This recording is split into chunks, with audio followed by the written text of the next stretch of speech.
Great. Thank you for the warm welcome. I don't get that so often in Sacramento or in DC. So it's very nice to be back in Kern County and to be here this morning.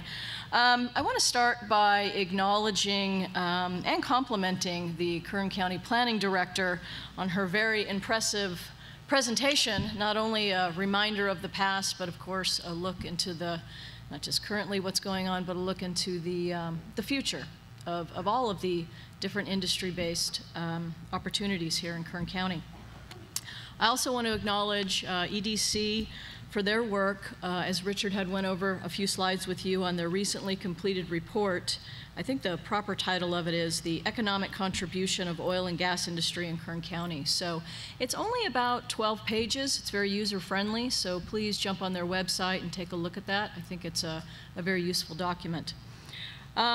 The Western States Petroleum Association, also known as WSPA, we represent, obviously, a trade association, and we represent a majority of companies here in California as well as in the 5 western states.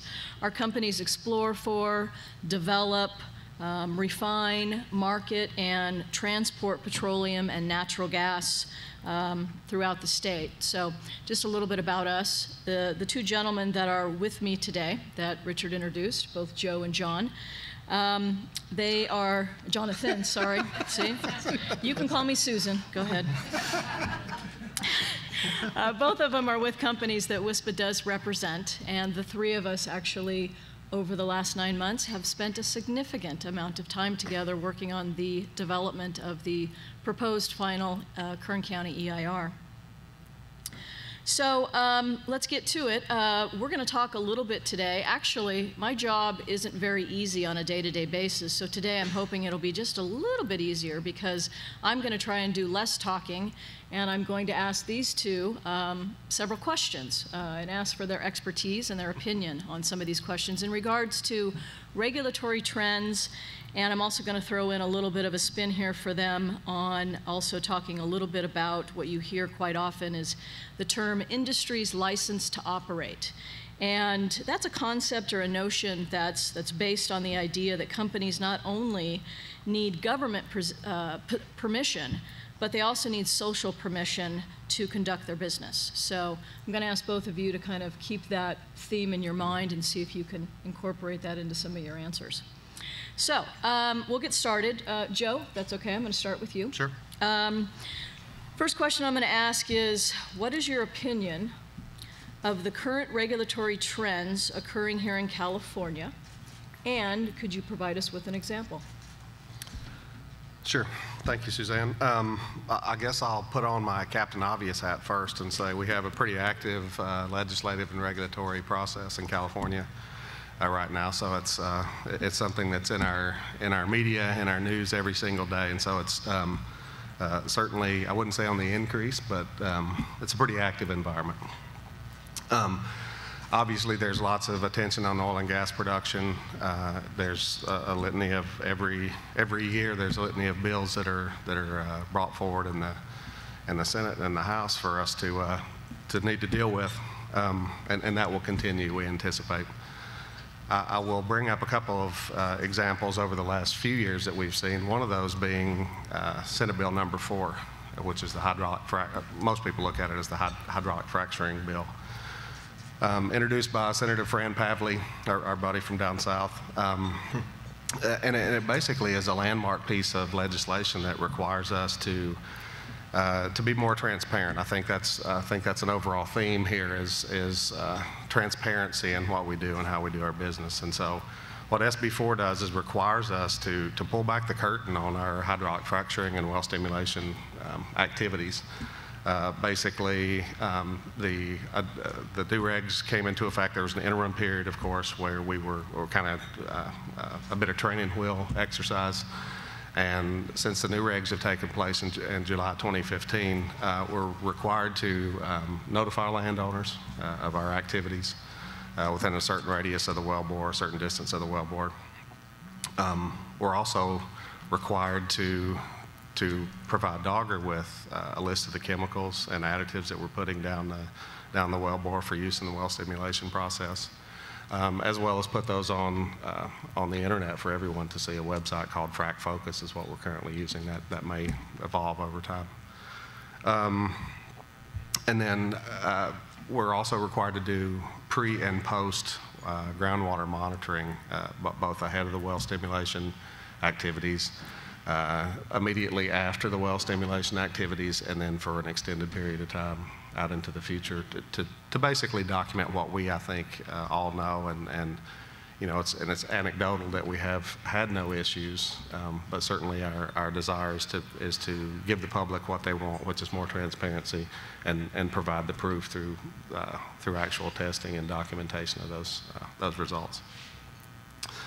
Another pretty important piece of legislation, I think, is SB 1281, again, Ms. Pavley's bill, which is a water use reporting bill, and that also passed in 2014. What this does is requires us to disclose where our water comes from, what the source of our water for use in the oil field is, or where it comes from, rather. And then how we manage the water that comes back from the process. So our produced water, how we handle it. Does that go into percolation ponds? Does that go into injection wells? Is it reused in the field somehow? So all these different types of water use, the way we handle that water is required to be reported by law on an annual basis to DOGR. And again, that's available for public inspection and consumption. Yep. So, Suzanne, another key regulatory trend that we're seeing in addition to increased transparency, which Joe spoke to, is more stringent environmental safeguards. So our primary regulator is the Division of Oil, Gas, and Geothermal Resources, or DOGR. So one of the things they've embarked on over the last year is a review of their underground injection control, or UIC, program. So the DOGR is in the process of updating the boundaries where wastewater disposal and steam injection occur, and they're making sure it's not impacting protected groundwater. They're also developing new rules aimed at ensuring that injected fluids are contained in the zone. Basically, they're staying where they're supposed to, and there's no impact on groundwater. So that's, you know, some significant developments in terms of safeguards, additional safeguards that the regulatory agents are ensuring are in place. Also, the Central Valley Regional Water Quality Control Board has been quite active.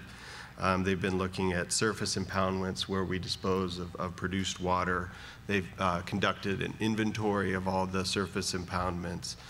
They're going out and doing inspections for compliance, and they're also setting up a new permitting program. So these new regulatory developments are costly to the industry, and particularly difficult now given the low oil price environment. But we definitely see them as positive developments, going to those themes that we think are essential to license to operate, which are increased transparency and the highest environmental safeguards. So the current legislative structure lends itself to increased demands on business.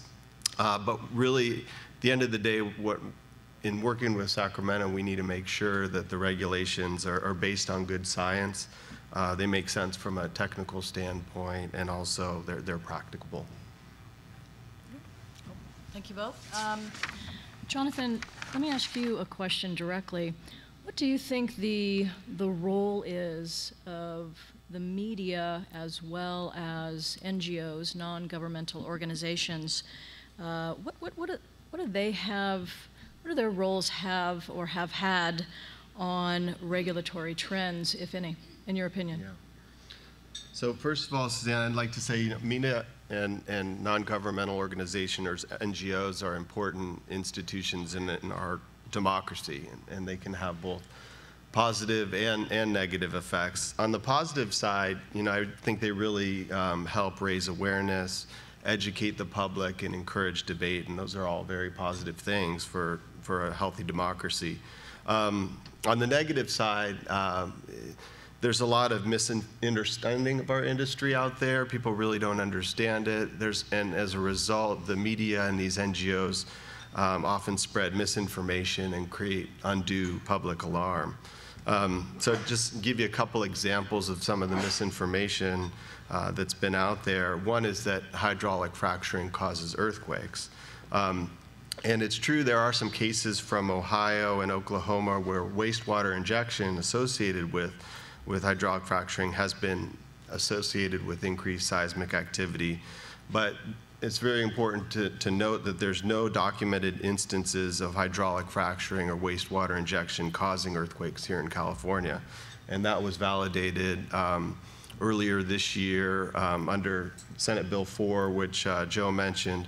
The California Council of Science and Technology did an independent scientific assessment of hydraulic fracturing, and they found, again, no documented instances of fracking or wastewater injection causing earthquakes. And I'll turn it over to Joe. Yeah, I'll add to that. I think another piece of misinformation that we hear is that our UIC or our underground injection control projects are a source of widespread groundwater contamination. And to Jonathan's point, the California Council on Science and Technology did an incredibly robust study that started over a year ago and was wrapped up in July that discussed, really the evidence of groundwater contamination, and it plainly states that there has been none documented in California. In the spirit of transparency and moving forward, the regulation that exists will require us to basically document that. So again, I think common sense tells us that if that were happening, that there would be some evidence of that, given the time and history that we've been injecting water and as well as stimulating wells. I think the bottom line is there's a ton of misinformation that's out there. The social media is good. The NGOs participation in the process is good, but I don't think they are burdened by providing the facts and the truth that we are. They bring their opinion, but they don't always bring facts to the argument or to the discussion, rather. So I'd say there's lots of misinformation that's there. Obviously, I think Richard hit on it earlier about don't believe everything you read. I mean, we're in a world that gets its information typically 256 characters at a time. You get a headline, you read it, you move on, and there is a story, a backstory, and that's usually laden with facts, and it's broad, it's deep. And it takes some time to go through, so I think people don't spend enough time looking at what the actual facts are.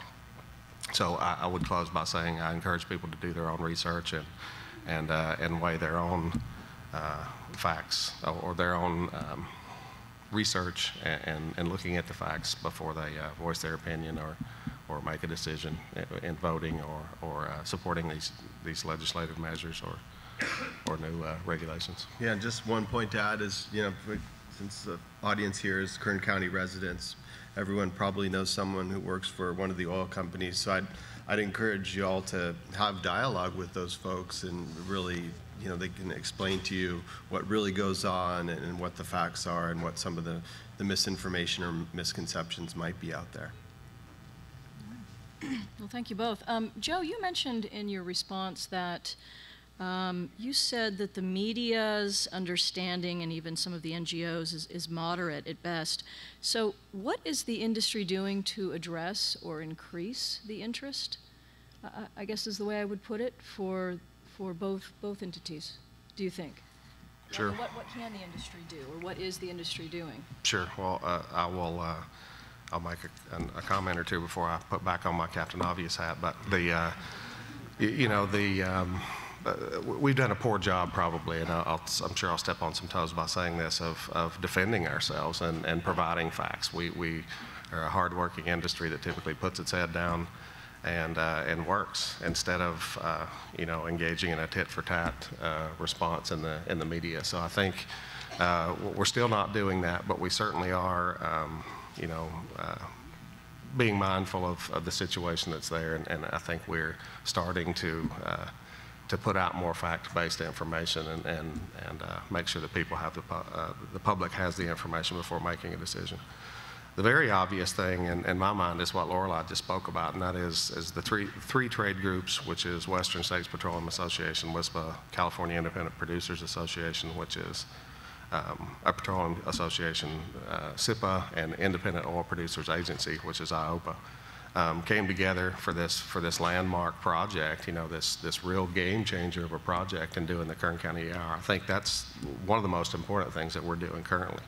And I won't rehash what Lorelei said, but it is an unprecedented environmental review, and this EIR is the largest ever done in California, and both in size and scope. And so I think that's a pretty important thing for our industry and for the economics and people of Kern County. And then the unprecedented safeguards that document will require us to implement, basically in the form of new mitigation measures and best management practices. We also have recently, through Chevron's efforts and other companies that are participating, have created a group called Kern Flows, rather, which is kind of a local analog to the Kern Flows organization. It is a kind of a partnership or a coalition between the water districts and the oil industry and the ag industry to work on how water is managed. It is, where the opportunities exist, where it can happen, we're providing a significant amount of water for use in agriculture. I'm sure as technology advances and time goes on, we'll be providing water for groundwater recharge and other uses as well. So I think those are opportunities that we've engaged in to collaborate with not only people inside our industry, but other industries, people that have mutual interests. And I think you'll see an increase in those kind of activities over time. Okay. Thank you. Jonathan, you want to? Yeah, another thing I think is really important is increasing education. So we talked about misinformation being there in the media and in the NGOs. So we're developing and disseminating fact sheets. WSPA's been a great partner in that.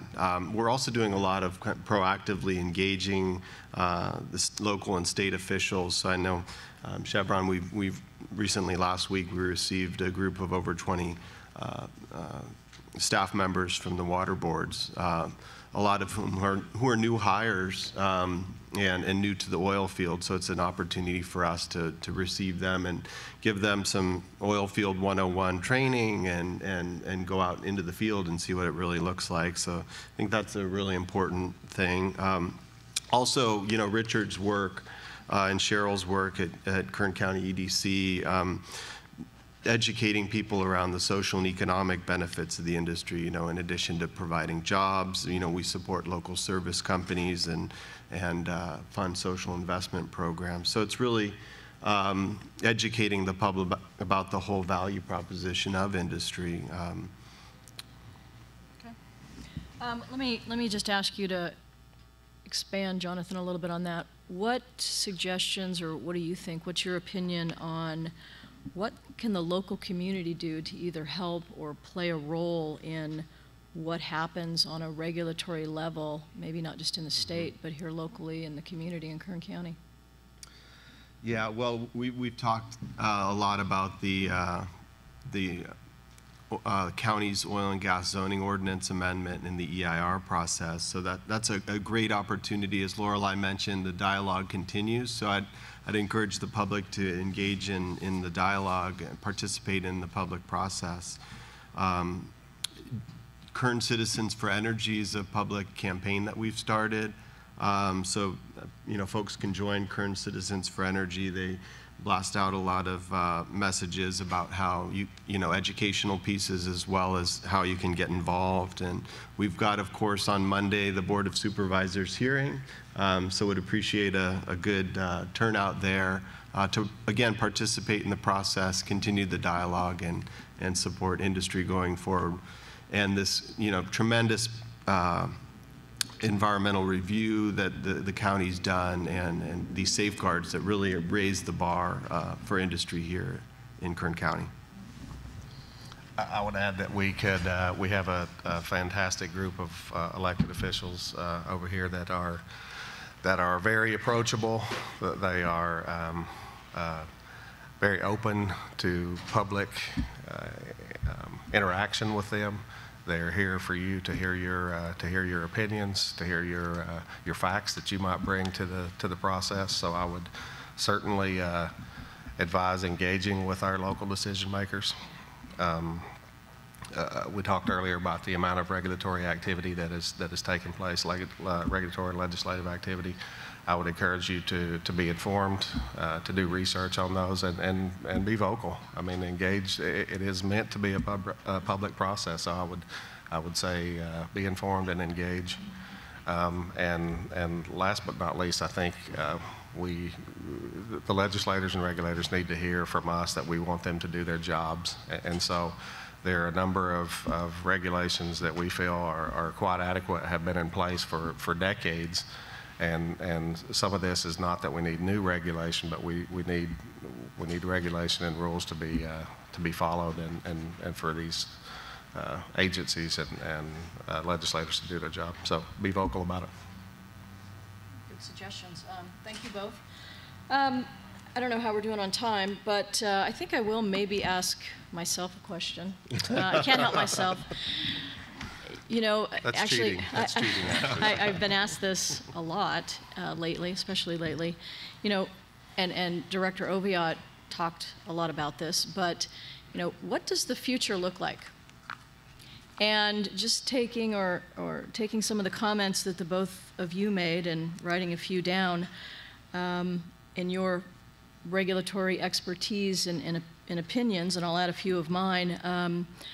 You know, from a regulatory as well as an economic perspective, you mentioned, you know, with increased transparency, regulation, this is me, regulation based on sound science, as well as industry as a whole doing an even better job to raise awareness, correct misinformation, proactively meet with local and state officials, and with the increasing level of public knowledge about what our industry contributes to the economy, I guess my answer to the question would be, I think the future looks pretty positive, actually very positive.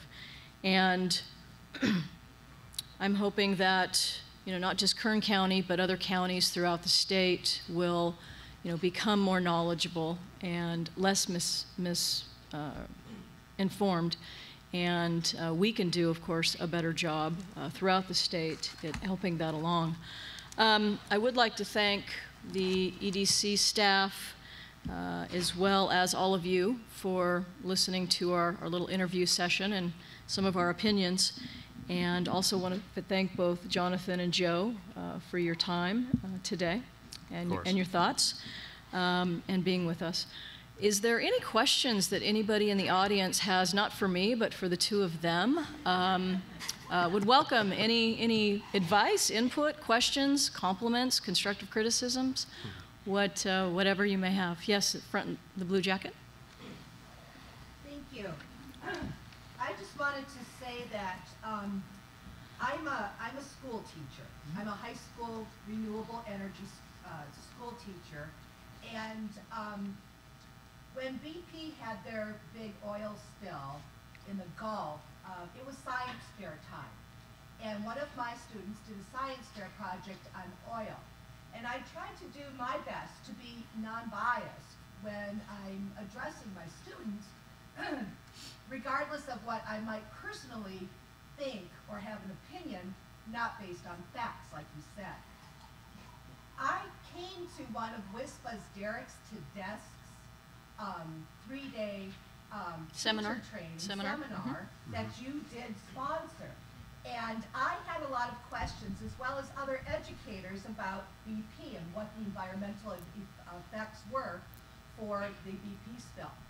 And I have to say that education, whether you're at the college level, at the university level, or if you're at the level where I'm at the high school, junior high, or elementary level, I think part of the communication with the public starts there, because we're educated and we can educate the children and include the parents who are your voters and people who do have an opinion.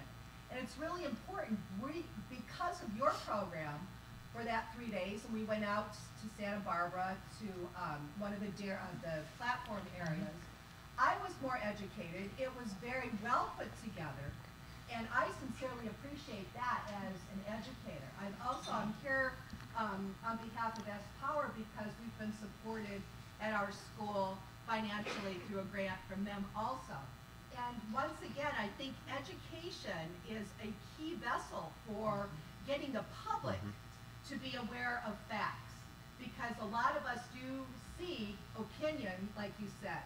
So I think that was very well put. I also just returned from Anaheim last weekend for the STEM conference that Chevron has supported. And once again, these educational avenues are helping us as educators to put the facts out there that you're presenting today.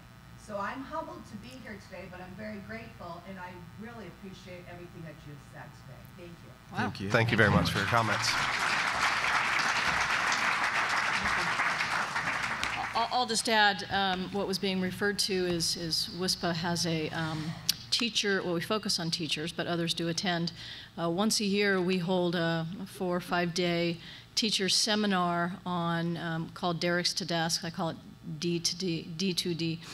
And we bring, I don't know, 40, 50 teachers in and take them out to oil fields, have speakers, presentations, science labs, and also help provide ideas and even potential curriculum for the teachers to take back to the schools and to do some of the projects or lab experiments with the students to help the educational process with them, as you mentioned, on the ground, and hopefully even some information that they can bring back to their families and their parents. So that's usually in July, so if anyone is interested in that or knows someone who may be, please let me know, and I can make sure that you get the information for the next program that we'll offer in July of next year. So thank you for the comment. I appreciate that.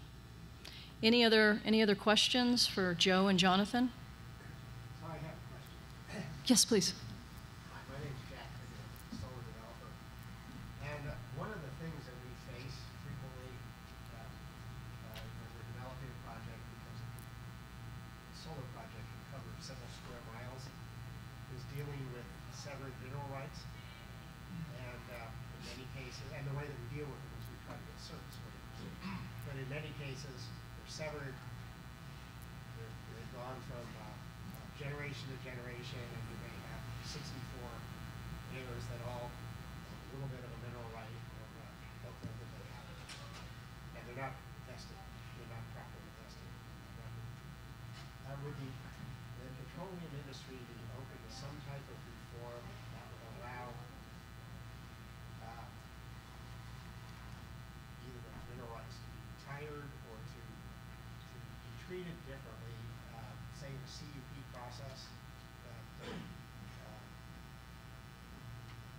Right now, the mineral rights have priority over the surface, and it causes a problem when you're trying to get a project like this. So it seems to me that this is something that we could talk about in Sacramento to get some type of reform that would just make it easier to develop projects in those situations. Either one of you want to Well, respond? I can tell you that our company has worked really closely in the past years with solar developers and have been successful in working out surface access, reserving drill islands for our activities. We are pretty territorial about our mineral rights, though, I have to say that. I mean, it's something that we spend a ton of capital on acquiring those rights, and I think we are normally reluctant to give them up without some serious dialogue, and that is really just because we most times know that there is oil and gas still in the ground, and it may be that the timing doesn't allow for extraction. So it could be related to current economics, it could be related to current technology, but I would just say that but the process seems to work for me and for our company just because the dialogue I know that we've had has worked. The issues we face aren't really when there's an oil company involved, when there isn't, and maybe there's no